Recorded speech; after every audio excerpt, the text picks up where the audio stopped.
All right, here is the relationship. All right? The relationship between ADHD and bipolar is a one-way street.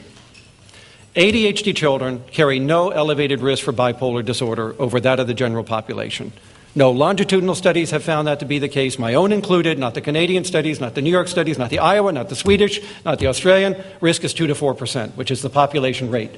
So if a child starts out ADHD, that's probably what they're going to stay. Bipolar becomes a very remote diagnosis. However, if there is bipolar disorder in the family, the risk goes up 8 times. Now, the real relationship is from bipolar to ADHD.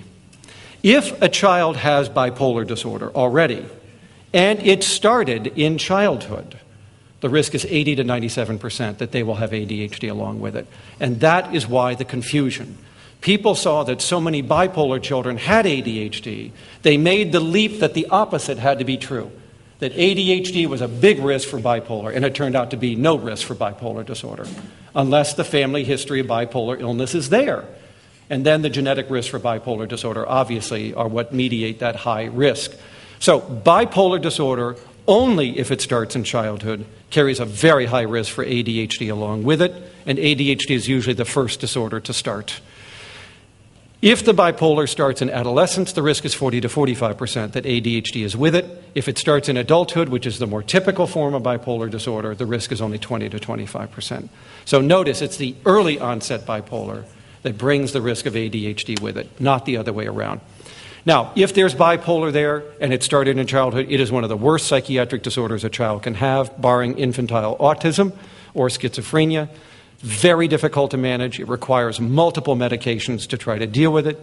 There is obviously an increased risk of not just destructiveness, but violent behavior, particularly in males. There is periodic hospitalization for safety as well as for re-engineering the psychopharmacology, that is testing the drugs. Many of the drugs used with bipolar disorder have far more serious side effects than the ADHD drugs do, and so children are often hospitalized partly to monitor the side effects as they're titrating them. The bipolar child has a massive increase in risk for suicide and drug abuse as they enter adolescence. So this is not a fun disorder, but it's 2 to 3% roughly of children have the bipolar disorder, and it is severe, and it is usually lifelong, and it often requires polypharmacy and periodic hospitalization. So the news isn't good. But at least we can say ADHD is not a cause of bipolar disorder. Most ADHD children are never at risk for it. But if there's a family genetic link to bipolar, then that young child with ADHD may also carry that link and that risk.